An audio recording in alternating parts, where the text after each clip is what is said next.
délibération portant sur, je cite, l'adoption de la formule président-directeur général et la fixation de la rémunération maximum de son PDG pour la SOPAC.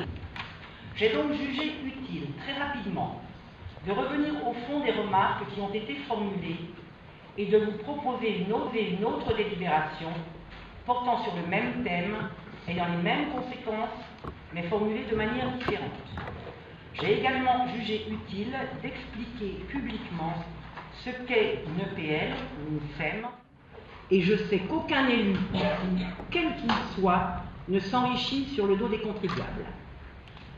Que la proposition de rémunération que nous avancions et que nous proposions pour le PDG de la SOPAC est comprise entre 1 € et 2 000 €.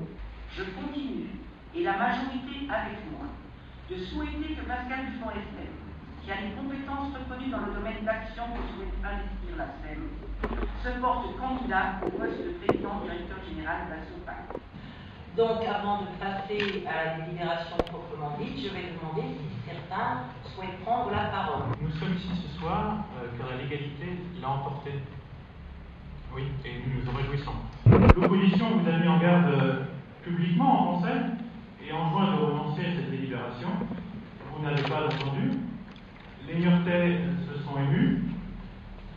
Vous n'entendez toujours rien. Madame Beauvais. Oui, donc Madame le maire, nous vous remercions du cours magistral que nous venons d'avoir. Et je trouve que la pièce de théâtre que vous êtes en train de jouer a été parfaitement répétée. Alors, nous sommes dans notre droit. Nous ne faisons pas la morale comme on vient de nous la faire. Et si nous avons demandé les bandes d'enregistrement, d'ailleurs vous avez refusé, ce n'était pas pour mettre en doute les comptes rendus du personnel administratif. Jamais, jamais, jamais nous n'avons mis en doute la probité des membres des administratifs. C'est que depuis le début de ce dossier, eh bien, vous êtes dans le déni. Encore une fois, on vous a alerté tellement de fois. Et on est dans le déni total. Et là encore, en attendant mes collègues de la majorité, je mesure encore ce déni. Franchement, cette illégalité, M. Pichelot, elle est énorme.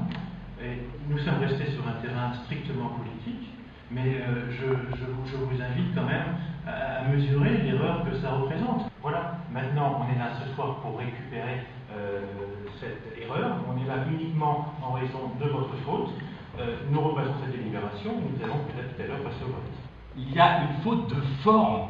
Vous entendez bien, de forme. Est-ce que vous allez reconnaître, oui ou non, que la proposition est la même? Et si oui, et si vous pensez qu'il y a une inégalité énorme, dites ce soir que cette délibération est illégale. Eh bien, nous allons passer à la délibération.